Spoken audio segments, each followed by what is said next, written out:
ओम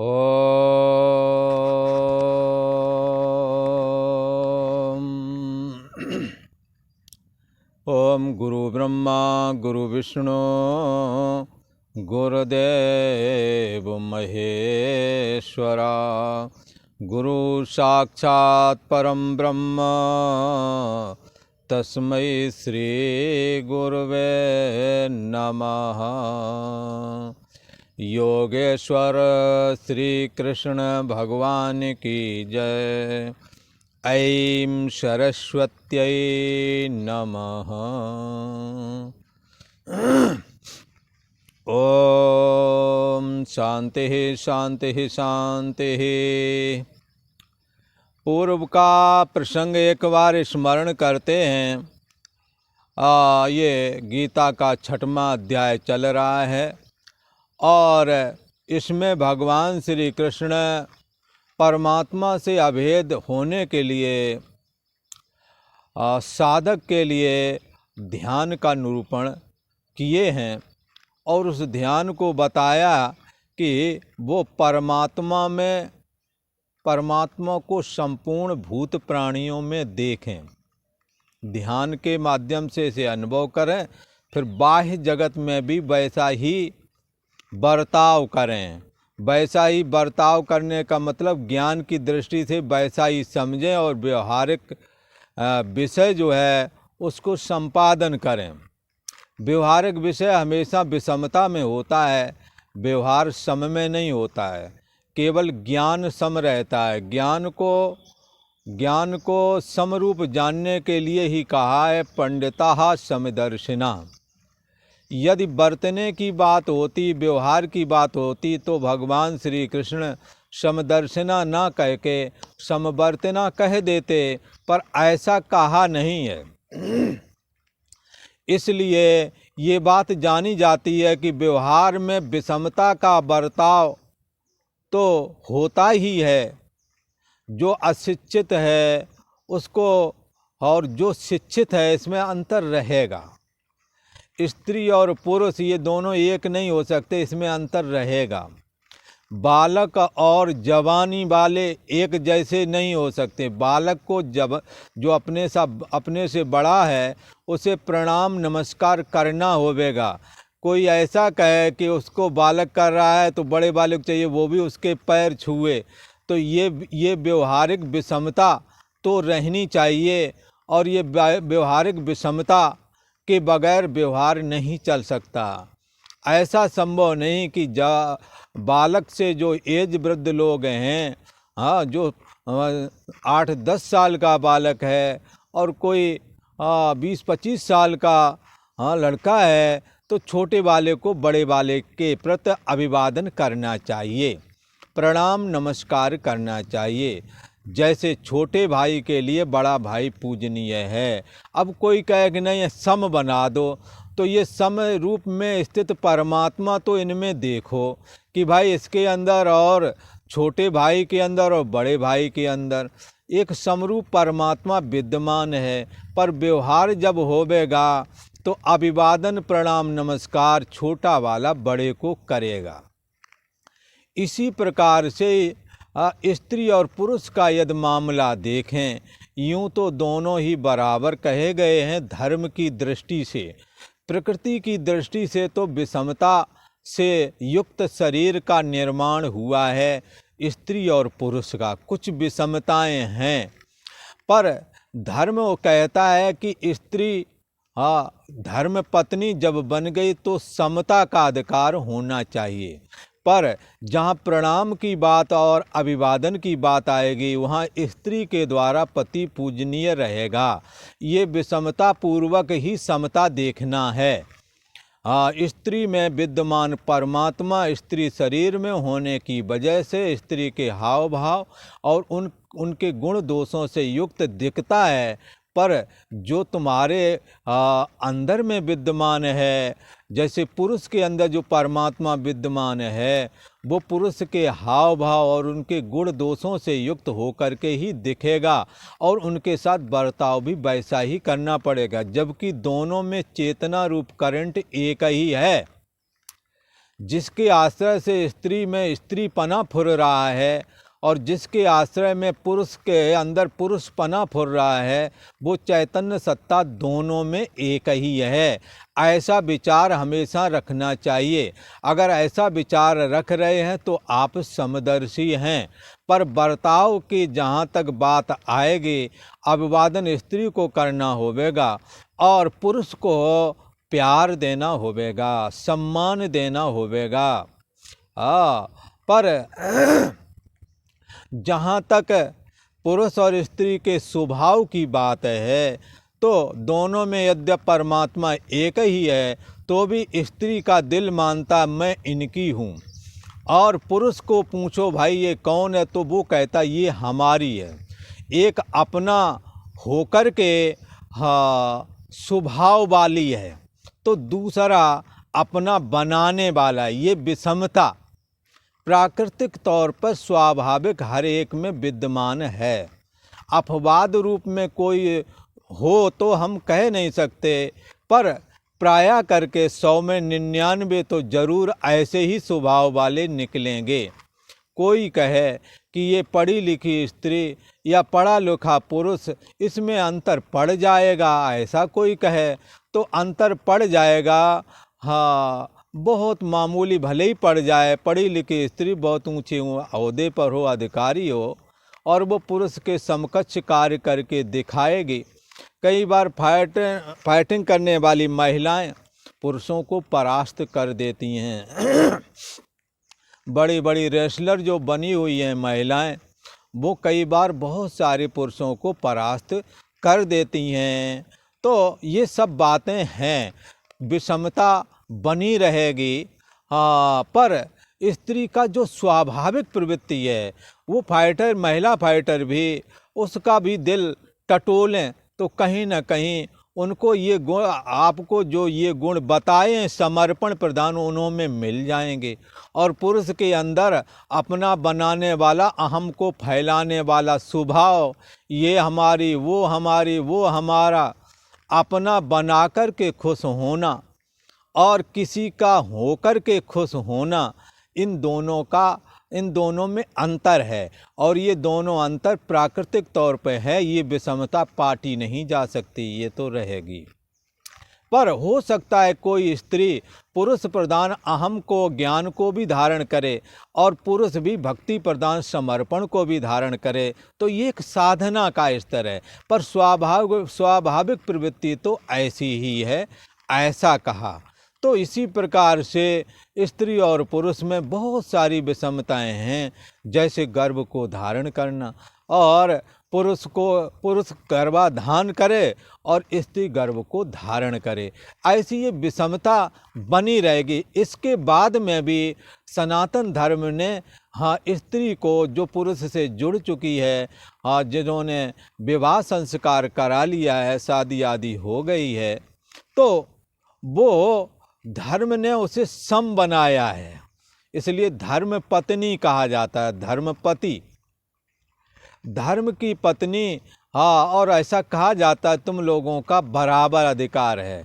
और जहाँ बैठने का नंबर आएगा तो महिलाएं खुद ही कह देती तुम कुर्सी पे बैठ जाओ, मैं नीचे बैठ जाती हूँ। प्रायः करके महिलाएं ऐसा कहती हैं।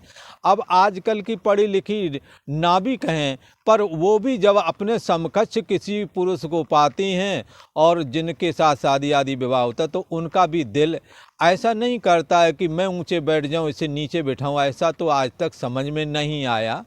पर बिगड़ाइल टाइप के यदि ऐसा कुछ करते हैं तो वो सिद्धांत नहीं कहा जा सकता है। पर ऐसी विषमता प्राकृतिक तौर पर बनी रहती है। इसलिए भगवान श्री कृष्ण ने कहा कि बर्ताव विषमता में होवेगा, पर धर्म ने अधिकार समता का दिया है। पुरुष जो करेगा उसका पाप या पुण्य आदि की हकदार स्त्री भी होवेगी। स्त्री यदि कुछ करती है तो उसका हकदार पुरुष भी होवेगा। ये धर्म ने इतना भेद, ये समता दी है। इसी प्रकार ऊंचे नीचे बैठते हुए भी दिल से दोनों एक हैं।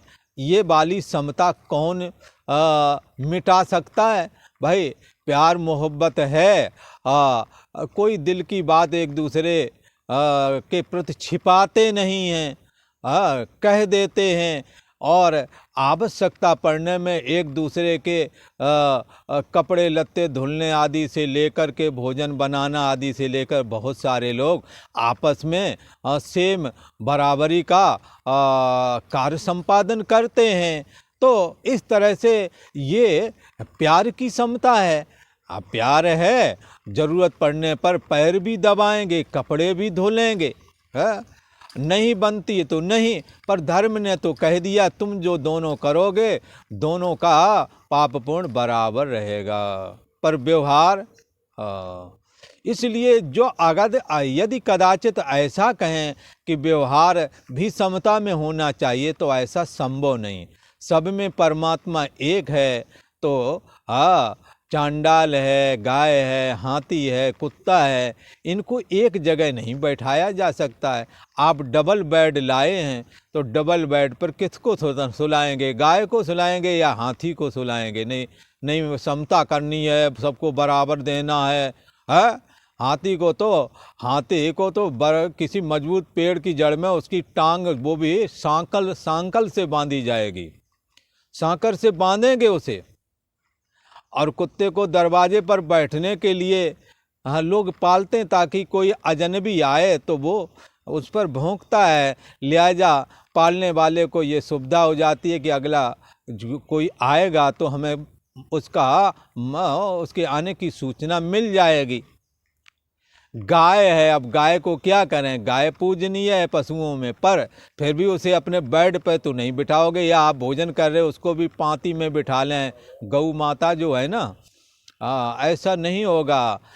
उसे घास ही डाली जाएगी और गौशाला में ही बांधा जाएगा।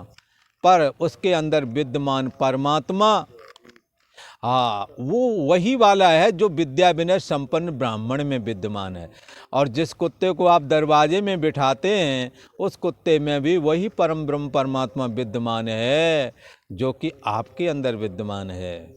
इसलिए ये व्यवहार हमेशा विषमता में होता है और ज्ञान हमेशा समता में रहता है। समरूप परम ब्रह्म परमात्मा सब में एक जैसी है और जानना पना की सामर्थ्य देता है। आप किसी में भी देखें, किसी शरीर में देखें, है और जानना पना का अभाव नहीं है। जैसे घड़ा, सुराही, कुल्हड़ आदि आकार अलग अलग प्रकार के हैं पर मिट्टी सबको सत्ता दे रही है, ऐसे ही परम ब्रह्म परमात्मा सबको सत्ता दे रहा है। इसलिए परम ब्रह्म परमात्मा निर्दोष और सम है। इसलिए मन को भी हमने ध्यान योग के द्वारा निर्दोष और सम बना लेना है, क्योंकि निर्दोषम ही समम ब्रह्म तस्मात् ब्रह्मणि ते स्थिता। जिन्होंने अपने मन को निर्दोष और सम बना लिया है, वो परम ब्रह्म परमात्मा में अनायास ही स्थित हो जाते हैं, क्योंकि मन तो समरूप परमात्मा से ही प्रकट हुआ है। जैसे लहर समरूप पानी से ही प्रकट हुई है, पर हवा के चलते इधर उधर चलने वाला लगता है। यदि वो ऐसा लहर ऐसा निश्चय करे कि मेरे में चलन रूप क्रिया नहीं है तो पानी तो पहले से है ही है। इसलिए यही वो तैर्जिता सर्गो ऐसाम साम्य स्थितम मनः निर्दोषम ही समम ब्रह्म तस्मात् ब्रह्मणि ते स्थिता। ये परम ब्रह्म निर्दोष और सम है। जिन्होंने अपने मन को ऐसा बना लिया उसने तो जीते जी सारे जगत को जीत लिया। यही वितैर जिता सर्गो, उसने सारी दुनिया जीत ली। जिसने अपने मन को जीत लिया, जिसने अपनी इंद्रियों को जीत लिया और ध्याना अवस्था में, ध्यान के समय में इस विषय को चिंतन करता है और जानना पना में स्थित होकर के अपना होना ना होना भी जो जान जाता है और ऐसा जान जाता है ये होना ना होना हमारे आश्रय से ही फुरता है। जैसे पानी के आश्रय से ही लहर फुरती है और पानी के आश्रय में ही लहर लीन हो जाती है। H2O मात्र में कोई लहर नहीं, पर सारी लहरें उसी में हैं। सुनो तात ये अखत कहानी, ये ऐसी कहानी है। ये परम ब्रह्म परमात्मा में है और जानना पना जो भगवान श्री कृष्ण का अंतर्यामी स्वरूप है। इसमें आपका अहम, अभी है सुसुप्ति में लहर की तरह डूब जाता है, तब कुछ भी न जाना ऐसा लगता है। सुबह जागते फिर मैं हूँ और देह और जगत फिर फुरने लगता है। इसलिए ये आप में ऐसे ही फुरता है जैसे पानी में लहरें फुरती हैं। और लहर भाव का यदि लहर को मिटाओ मत, पर लहर नहीं ऐसा स्वीकार कर लो, आप पानी हो जाएगी लहर। ऐसे ही बंधुओं, इस शरीर को मिटाना नहीं है, शरीर रूपी लहरों को, न दूसरी लहरों को मिटाना है, केवल मैं देह नहीं हूँ ऐसा भाव धारण करना है। ये परछिन्न व्यक्तित्वपना हमने मिटाना नहीं, न मिटा सकोगे, इसको केवल बाधित कर दो। ये परछिन्न व्यक्तित्वपना रूप अहम अभी है सुसुप्ति में, कुछ भी ना जाना, इस रूप में इसका अभाव दिखता है। तो इसका होना ना होना जिसके द्वारा जाना गया है वो सच है कि ये सच है जिसको आप मैं मान रहे हो। ऐसा जान करके है और जानना पना को अपनी असली मैं जान करके इससे असंग हो जाना ही जीव भाव का बाधित कर देना है। इसी को उपनिषद में भिद्यते हृदय ग्रंथि छिद्यन्ते सर्व संशया छियन्ते चास कर्माणि तस्मिन् दृष्टे परावरे। ध्यान के समय में जब साधक ऐसी साधना करता है तो उसकी हृदय ग्रंथि का छीदन हो जाता, अर्थात जीव भाव रूपी गांठ ये कट जाती है। परछिन्न व्यक्तित्वपना रूप जो जीव भाव है, जैसे अहम अस्मि कहते हैं, जो अभी है सुसुप्ति में कुछ भी ना जानना के रूप में तब्दील हो जाता है। पर उस कुछ ना जानने को भी आप जानते हैं। वो कौन है? को देवा, वो श्री भगवान श्री कृष्ण का अंतर्यामी स्वरूप है, जो सारे जगत का आधार है, जिसके लिए भगवान ने स्वयं कहा मत्ता परतरम नान्यत किंच दस धनंजया मई सर्मिदम प्रोत्रम सूत्रे मणिगणायो। भगवान कहते हैं मुझसे परे कुछ नहीं है, मेरे से अलग कुछ नहीं है, इसलिए सब गोविंद है, गोविंद बिन नहीं है। और साधक ऐसा अभेद साधना करता है, भक्ति योगी वाले भगवान ही सब कुछ हैं ऐसा उपासना करता है। और ऐसी उपासना करते हुए उनका यदि परमात्मा को प्राप्त ना भी हो सके, यदि अंतिम समय आ गया, शरीर शांत हो गया, पुनर्जन्म होता है। और पुनर्जन्म में ये जो बुद्धि में साधना का स्तर था, उस स्तर को वो पुनः अनायास ही प्राप्त कर लेता है, क्योंकि संस्कार जो बैठे हैं और उसके बल पर ये पुनः परमात्मा को प्राप्त करने के लिए पुनः प्रयास करता है और सफल होता है।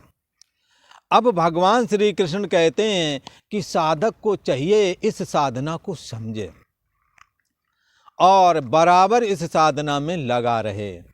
इस साधना के महत्व को बतलाते हैं कि किस तरह से ये साधक साधना करते करते उस परम ब्रह्म परमात्मा में लीन हो जाता। सेम ऐसे ही जैसे कोई लहर लहर भाव को बाधित करे और पानी हो जाए, ऐसे ही जीवत्व भाव को बाधित करके देहा अभिमान का त्याग करके, देह का नहीं, देह का त्याग कर भी नहीं सकते, करना चाहिए भी नहीं, देहा अभिमान का त्याग करके और जीव भाव रूप परछिन्न व्यक्तित्वपना उससे असंग हो करके, जो इसका आश्रय और प्रकाशक है, जो इसका जानने वाला है, सोहम अस्मि, वो मैं हूँ, इति भावेन उपासते, ऐसी भावना से उपासना करना चाहिए।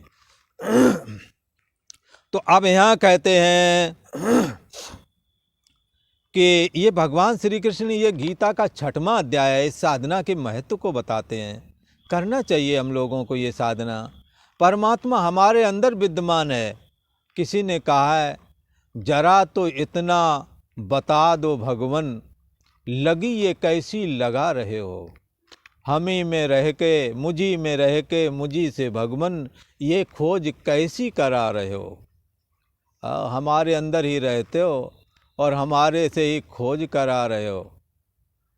आप खोज करें, भगवान मदद करेंगे, आपको आपके खोजने में आ जाएंगे। जो पर्दा में ढका है, पर्दा पड़ा ही रहेगा, आप पर्दे से के अंदर वो कैसा है जान जाएंगे। भगवान श्री कृष्ण अब गीता का ये 6वां अध्याय है और 44वां श्लोक है। भगवान श्री कृष्ण कहते हैं, पूर्वाभ्यासेन तेनैव ह्रियते ह्यवशोऽपि सः जिज्ञासुरपि योगस्य शब्द ब्रह्माति वर्तते। भगवान श्री कृष्ण कहते हैं, हे अर्जुन,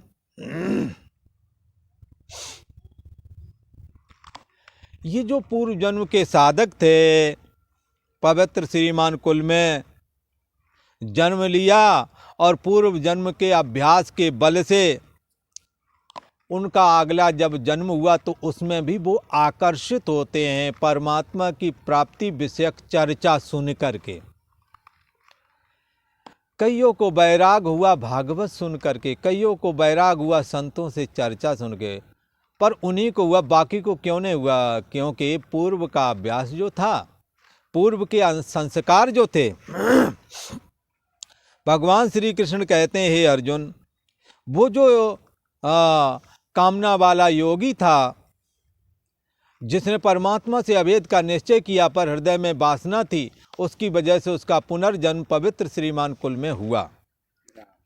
वह पवित्र श्रीमान कुलों में जन्म लेने वाला योग भ्रष्ट पुरुष, योग भ्रष्ट साधक अवसह अपि, वो फिर परिवार में जाएगा और उसके यहाँ धन दौलत की कमी नहीं है, वो धन से बंधेगा, पुत्र स्त्री आदि से बंधेगा, पर वो बंधन जिस दिन उसे शास्त्र की चर्चा सुनने को मिलेगी, जिस दिन उसे संत समागम प्राप्त होवेगा, उसका इरादा बदल जाएगा। वह श्रीमान कुल में जन्म लेने वाला यद्यप पराधीन होवेगा अगले जन्म में, धन आदि के वजह से, लक्ष्मी ज़्यादा है, ऐश्वर्य ज़्यादा है, मकान दुकान ज़्यादा है, नौकर चाकर ज़्यादा है, साधु सेवा उन्हों के यहाँ होती है, शास्त्र चर्चा उन्हों के यहाँ होती है, उसके इंतजाम करता है। जिस दिन उसका दिमाग ठनकेगा, मतलब जिस दिन सुनेगा और दिमाग ठनकेगा, विचारेगा, अरे मेरा तो कर्तव्य ये है, इसलिए भय सयान उड़न के काबिल कुल अपने को धाये, उदव सब काले अंजमाए। शास्त्र की चर्चा सुनेगा, बुद्धि काम कर जाएगी, शरीर स्वस्थ होवेगा, तो किसी दिन भी वो घर का त्याग कर सकता है, और यदि नहीं त्याग करेगा तो वहीं असंग होकर के साधना चालू कर सकता है। तो यद्यप वो पवित्र श्रीमान कुल में जन्म लेने वाला पराधीन हुआ भी पूर्वाभ्यासेन एव ही, उस पहले के अभ्यास के बल से ही निसंदेह भगवान की ओर, परमात्मा की ओर ह्रियते, आकर्षित हो जाता है। आप देखेंगे बहुत सारे लोग, बच्चे परिवार छोड़ के चले गए विदेश, पर कोई साधु नहीं हो गए। और एक हमें तो ऐसा स्मरण आता है, एक ने बताया यहाँ उसकी माँ खत्म हो गई, वो नहीं आया वहाँ से, पिता खत्म हो गए, नहीं आए। ये कोई बैराग लेके नहीं, ये धन के द्वारा इतने आकर्षित हैं कि धन ये त्याग नहीं सके, अपने माँ बाप के अंतिम समय में भी शामिल नहीं हुए। खैर, पर ये क्या हुआ, ये साधक तो जगत का त्याग कोई धन के लिए नहीं, पुत्र स्त्री आदि के लिए नहीं, मकान दुकान आदि के लिए नहीं, बल्कि परमात्मा के लिए, ये परमात्मा की ओर आकर्षित होता है। और ये घर पर यदि रहेगा तो अंदर से सबका त्याग करके सबके साथ बर्ताव करता रहेगा, सारे व्यवहारिक कार्य करता रहेगा, तो भी इनसे अलग रहेगा। और यदि संयोग हुआ तो गृह त्यागी भी हो सकता है, घर का त्याग भी कर सकता है। ऐसा कहा, इसलिए ये परमात्मा की ओर ह्रियते यानी आकर्षित किया जाता है। योगस्य जिज्ञासु अपि शब्द ब्रह्माति वर्तते।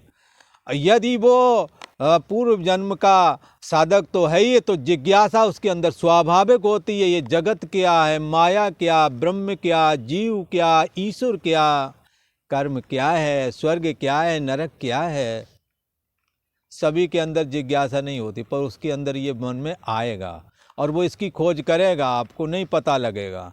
हमारे साथ एक संत हुए थे और हमारे समकक्ष ही थे, जब मैं आया था वो भी आए थे, 20-22-23 के लगभग में थे। तो वो कहते कि मैं चुपके से शिवपुराण पढ़ता था और एक माला रख के चुपके से नमः शिवाय का जप भी करता था। एक बार हमारे पिताजी ने देखा ये माला क्यों रखता है?